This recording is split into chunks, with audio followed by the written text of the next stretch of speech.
Yu-Gi-Oh! A card game so old that it'd be a high school graduate this year can be described in one word.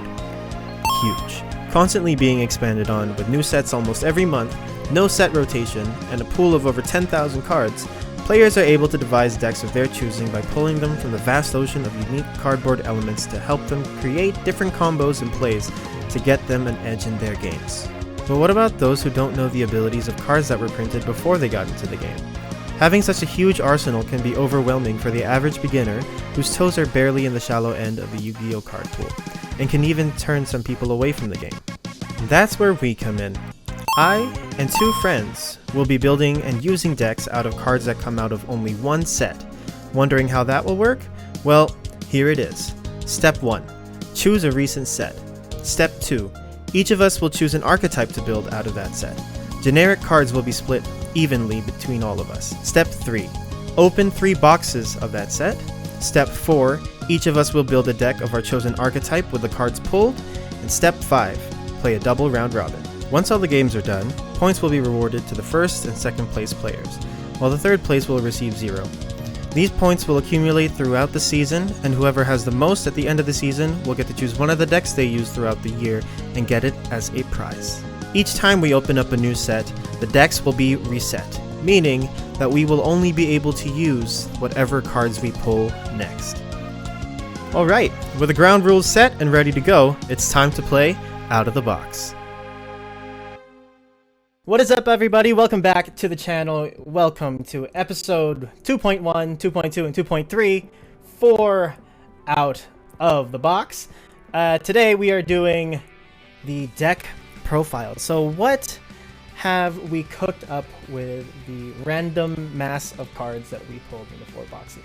There will be one deck profile per video per player, and each one will be split up onto all of our channels. So the evil twins will be on mine, the Magistus will be on GoldenNova's, and the Drytron / Cyber Dragons will be on JC's channel. Don't forget to check them out as soon as you're done with this one, because you won't see them posted anywhere else.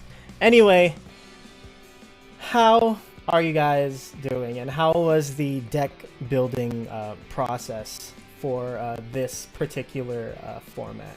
It was very wonderful. I'm so glad that Magistus, I pulled every single card that I need. It was holding us back. We didn't need any of that at all. Yeah, I'm very confident that this is going to be an easy 2 points in my corner for the end of season tally. But enough about the glory that is Magistus. JC, how about you? I too, I believe, pulled everything I needed. Watching deck profiles made me realize that I genuinely, I think, pulled everything that you would want out of this set for the deck profile. Of course, I'm missing all the ancillary things like all the like the fairy engine with Ben 10 and stuff. But in terms of pure, I'm feeling pretty confident about what I was given. Now, how I constructed it and what I did with the cards I was given, we will see later. But but at least I can say I pulled lucky. So that's a win in my book for sure. And what about the live twins? Well, the live twins, we definitely pulled at least one of everything that we need. The fact though that we didn't pull multiples of the Link version of Lilla makes it a little more difficult for me to do things, but there's one thing that I love doing in any card game is taking a perfectly working engine and literally driving it into the ground. So this will be really fun to share, and of course next week it'll be really fun to lose with. But yeah, let's get straight into these decks. Okay, so for Magistus, the deck building was actually exceedingly simple. The card pool here is pretty restrictive when it comes to our spellcasters. So a lot of the choices here come down to which I can use most as utility items, as opposed to just being there and taking up space just to make 40 cards. The first off, we're starting with 3 Crowley, the Magistus of Grimoires. This card has very little utility in the deck itself, but it's in theme, so we're running 3 of it. It's also one of the strongest normal summonable main deck monsters in the entire set. 1800 is going to be difficult to get over if my opponents haven't got into their game plan. And if worse comes to worse, while it's in the grave, you can banish it and re-equip a yarded Magistus extra deck monster. So extra 1,000 double attacking auto destruction. These are all very important, so we need to be running 3 of them. Next, we're running 3 Endymion, the Magistus of Mastery. I am so happy that this was printed as a rare instead of anything higher, because we need Endymion's easy access to the extra deck so that we can get those extra deck monsters flowing. By itself, it can just become a 2,000 attack beater with Iwas, or it can just beat anything in battle by equipping the Synchro. It also gives us a little bit of hand fixing. We can blow up anything in our back row that we don't need to help dig for any answers or ways to get to our other extra deck monsters. Third is Engraver of the Mark. It is the only hand trap in the entire set, and it also has absolutely 0 use. It feels like they could have added a different Performage in here, but since they didn't add anything like what's the thing that no Lullaby of Obedience, they don't have that. It just kind of ruins the hand trap ability of Engraver of the Mark. But aside from that, this is going to be the card that's going to steal a lot of our games. Aside from having the exact same attack stats as Crowley, it's also a delayed destruction for free every turn. So whenever I summon them, I can call a card on the field, and then it gets blasted at the end of the next turn. And then when I pass to my opponent, I can call another card on the field, and then that gets destroyed at the end of the turn after that. It's going to be ridiculous, and it's going to force some answers from my opponents. Answers we do not have. Yeah. It's 1800, okay? If you look, if you get your live twin thing going and you can start popping cards, and if you have the big boy, it's not going to work. But I can use it to hopefully get you off your game plans if you're bricking. So next we have 3 performance damage juggler. This is just going to be a way to keep from getting bodied from larger creatures, and it's also going to go into the next 3 of. We have Hat Tricker. This is going to be very helpful for our for using Inaruru. It's surprisingly useful for recurring our material, and Hat Trigger is an easy level 4 we can put on the board to make them. And since it's searchable by a damage juggler, I'm almost always going to have that available at some point. Next, we have 3 Star Drawing. This is going to be very integral, especially because we didn't pull any Vare. They would normally help us get to all of our utility Magistus spells to help get the game plan going, but now we have to focus on just hard drawing it out of our deck to gain access, and thankfully Star Drawing is just a free draw whenever we make Ninaruru. Next, we're running 3 World Legacy, World Lance. Now, this was, I assume, included for the twins, but we drew enough of them, and I can steal them, and we do have a Link monster that we can make off of any of our main deck spellcaster monsters. We'll get into Artemis's main usage, but as long as we have World Lance in our hand, Artemis is effectively unkillable by battle, unless our opponent has a World Lance available. What are the odds of that happening? The last pull was Zorua, the Magistus of Flame, and they are the living embodiment of always press the emergency button whenever you need more cards. They are just a more powerful version of Endymion. They can also equip from extra deck to themselves to get the bonuses, but they also summon a Magistus from the grave or hand when you do so. This is going to help make our Synchro, it's going to help make our Xyz monster, it's going to give us extra material so that we don't minus off of our Link. It's just overall an incredible card, and because we have certain ways to recycle Zorua, only having one of them doesn't really matter. The fact that we just have it is what's going to help get our engine online. Alrighty, so onto the spells. We've got triple Magistus Invocation. This is going to come in handy whenever we want to make Iwas. That is going to be the way we're... the second biggest way we're going to steal a lot of games. We can't, unfortunately, use it to take Meteornus Draconids, the big 4,000 multi-attacker. But we do have the ability to steal basically everything else with it, and Magistus Invocation can essentially let us use it using one monster and whatever they're equipped with. So that's going to be an absolutely stellar way of adding Snatch Steal into a format that shouldn't have it. Next, we have 3 Magistus Theurgy. This essentially lets our Synchro monster be a hand trap in a certain way. The only way that we can out the big ritual boss monster is by doing a non-targeted destruction by equipping them to a monster. And because Theurgy is a quick play spell, we can slap it on there just before damage step happens. So hopefully they won't chain with its destruction effect. It's a long shot, but hopefully we can pull some tricky tempo swings using Theurgy. There's a second effect on there where you can equip a non-Magistus extra deck monster to it, but I have yet to see the 30-step combo deck that only works on Edo Pro replays that actually uses that effectively, so we won't worry about that other thing. Magistus Vritra is the card I was talking about when it came to recycling Zorua. It just summons back any of our level 4 Magistuses. This means we can't use it to bring back any of our big boss monsters, but having Zorua just come back and then have them re-equip and then summon another Magistus because of that is going to be absolutely stellar. And it has a grave effect where we can keep our back row safe from destruction, which is going to actually be very relevant against the Live Twin, Evil Twins, and the Drytrons, especially against the Link Loop and then the Quadrantus. So we're going to need to have that to make sure that we don't get blown out. Because if we don't have back row, then we're just playing level 4 vanilla spellcasters, and not even I can get us out of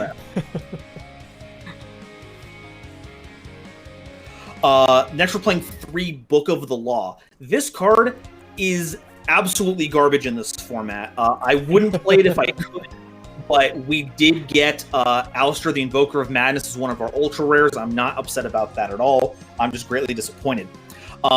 There will be maybe one game state where we're able to link for Alistair and then summon Crowley and change its attribute so that we can make Cositas or Magallanica, and then use Book of the Law to change one into the other in the battle phase to close out a game. That will never happen. I hope it doesn't. But it is a back row that we can set that we can utilize for Nina Ruru's effect. We'll get into more specifics later, but it's essentially a scrap dragon for back row. We can set Book of the Law, which means it's just a free MST, and I'll take that. Our last spell is Tris Magistus. This is going to help us mobilize the cards out of our hand. We're playing a lot of monsters, and the more we can summon out, the better we can utilize our extra deck. Either we can just summon things like Zorua, Crowley, or Endymion out of our hand all at once, or we can use its effect to summon a singular spellcaster for anything. We can get Star Drawing out there to turbo out for Nina Ruru and get a draw.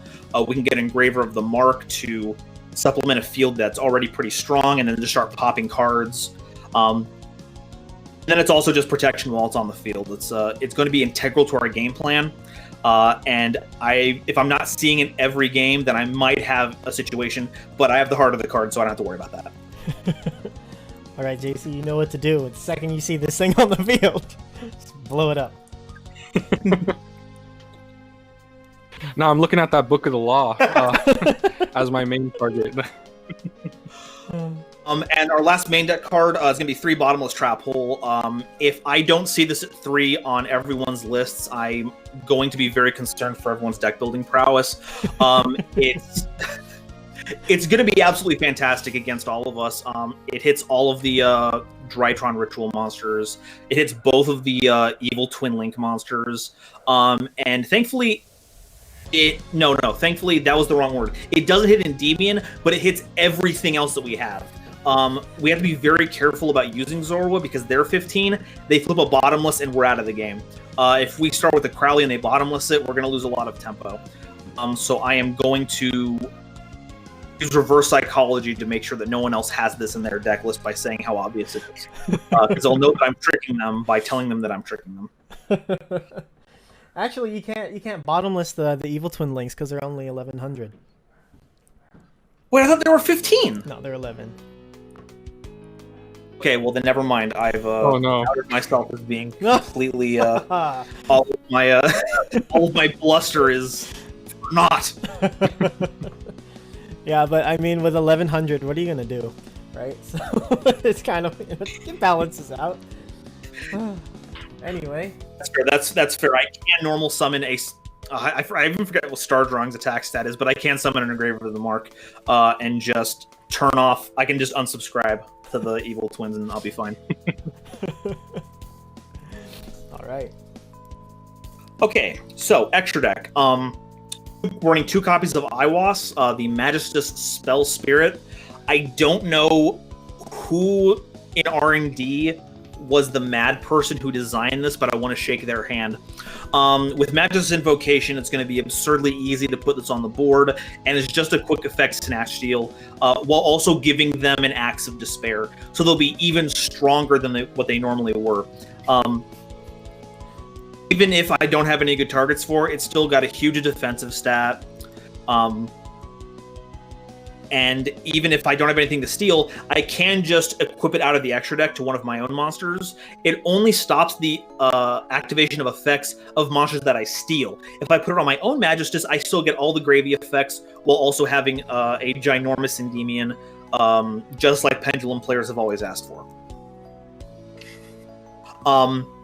Next, we have Alistair, the Invoker of Madness. Once again, I'm not going to peak the mic with how horrified I am that this was our ultra rare. I'm very glad that this was reprinted for people who need it. It's good that there's more in circulation. It's horrible for this specific format because Alistair requires different attributes and different types. And unfortunately, Crowley only changes their attribute, and everything that we have is a spellcaster. So we're going to have to make an extra deck monster, probably one of our Nightmares or one of our Magistus extra deck monsters, and then use that with one of our Magistus to actually make this. But the same thing with Book of the Law. This is almost never going to come up in actual gameplay. But if I just need the extra 1800, we have it on standby. Next, we have one of Artemis, the Magistus Moon Maiden. This was another critical card that we had to pull to make this deck live.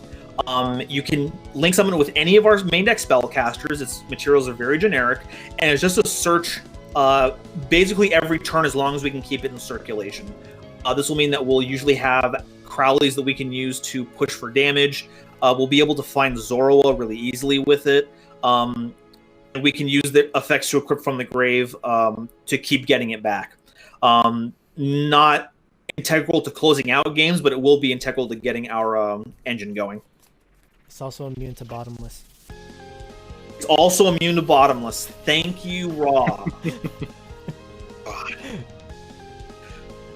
Okay, so our next two, we have one Invoked Cositas and one Invoked Magallanica. I've complained enough about Invoked. This will, like I said, this will not come up very often, because it specifically needs Alistair the Invoked as material, and the only Alistair the Invoked in the set is the Of Madness variety. But like I said, be on the lookout for the crazy replay that I can send over to Farfa for Table 500 to show off just how specifically good it is in this format and situation. So next we have some Nightmares. I'm very glad that we opened up enough for all of us to have. I'm running one Griffin. This will help us reset some of our Magistus spells, having the ability to get Ritra back so we can gain access to our back to Zoroa in case it's just out of our reach is going to be very helpful. And it's just really big. It's just a really big bird. A slightly smaller bird is Nightmare Phoenix. Just really simple removal. We link summon for it. We pitch a card, destroy a back row. This will hopefully help out with clearing out the bottomless trap holes that are going to be a nightmare in this format. I should have clipped that in their joke there. And it's also going to be important for stopping casual card gamers specifically, because Live Twins and Evil Twins have a lot of back row with some surprisingly very powerful effects, and I want to make sure those get removed or baited before we move any further. It's also helpful that they included Nightmare Unicorn, because we can just go from Phoenix into Unicorn with any spare material and get rid of another card. So all in all, just a very good suite of cards that we can use as emergency removal to keep our other cards safe. Next, we have 2 Ninururu, the Magistus Glass Goddess. I have to bite my tongue about lore implications about all of this stuff. Please add more Magistus cards in Lightning Overdrive, Konami. I need to know what in the heck happened here. But in the interests of this format that we're in right now, it's going to give our monsters double attack. That will be very helpful for, once again, more tempo swings. We can get over monsters quicker. It also counts as more back row removal. Like I said earlier, it's Scrap Dragon for back row. And we don't just have to blow up useless books that we're not returning to the library. We can blast other Magistus that we've equipped to put them in the grave to be re-equipped to someone else later. And as just a monster, it'll be easy to make. It'll be kind of a draw engine through other cards. And it also puts Magistus, or just any level 4 or higher spellcasters from our grave, back into our hand. So we can get those star drawings back. We can get those Engravers of the Mark back. It'll be very useful for granting longevity to our deck when we wouldn't otherwise have it. The last card in our extra is Varum, the Magistus Divinity Dragon. They're a big fire chicken who make things explode. It's going to be very useful to have as something to anchor our field. There we go. Those are words. And it'll also won't be something that our opponents will want to destroy, because if they get rid of it, they also have to lose all their face-up cards. But if they don't get rid of it, then I am just going to be attacking with a gigantic monster every turn. So it's going to put them in a very bad scenario no matter what. The only downside is that there's only one tuner in the entire set, and that's Zorua. So if our opponents can keep us off of them, we can't get access to it as a monster. Thankfully, though, as an equip card, it just makes you a construct. Once per turn, if the equipped monster fights something, it blows them up. It's non-targeting. It's going to be very, very juicy for getting rid of high-value targets, and we're going to be seeing a lot of it. Yeah, so we're just playing a good value engine that's looking to outlast both of you. That'll be difficult because Drytron are infamous for just having infinite recursion. So I have to temper my ability to recur with spending resources to keep you off yours. It's also going to be difficult against Live Twins because as long as Lilla and Kizikil can keep summoning themselves, then linking off for nightmares, and then using their ability to summon the other one to keep blasting and drawing cards, that's also probably going to outlast me as well. So I can't sit on my laurels, but I do have a lot of tools to deal with both of you. So we're looking to, just tempo both of you out of the game, and then lock you in the Shadow Realm, wherever Zorua went, and then you guys can come back and tell me what the heck is going on! I just wanted to say thank you for that deck profile in general, just because now I know what Magistus do, so now I know how to pummel you into the ground if that's proper trash talk there. So you're welcome. I'm See, I didn't lose to JC. I lost to my ghost time trial version of myself through JC. That's how it goes. I have in big letters bottomless Zorua, and that's all I need. So it will suck. It will hurt so bad. Oh man. Y'all better bluff so hard. I'm just gonna stack cards. I'm gonna make. It's gonna be Bestiary to 1 format all over again. Oh my god. Oh man, I can see it already. Just getting triple bottomless in my opening hand, and literally having no field, but being ready for you. Nope. Get down there. All right. Might be bottomless. That doesn't mean I'm gonna ask you to go find out what's down there. Right, and that is the breakdown of the list. Make sure to go check out Casual Card Gamer and JC Theater Yu-Gi-Oh's episodes, which should be linked in the description, where you can see their makeup and how they try to find a way to counterplay the absolute magnificence that I've just shown you. Other than that, take care, and I'll see you later. All right, guys, thank you for watching whosever deck profile you just watched.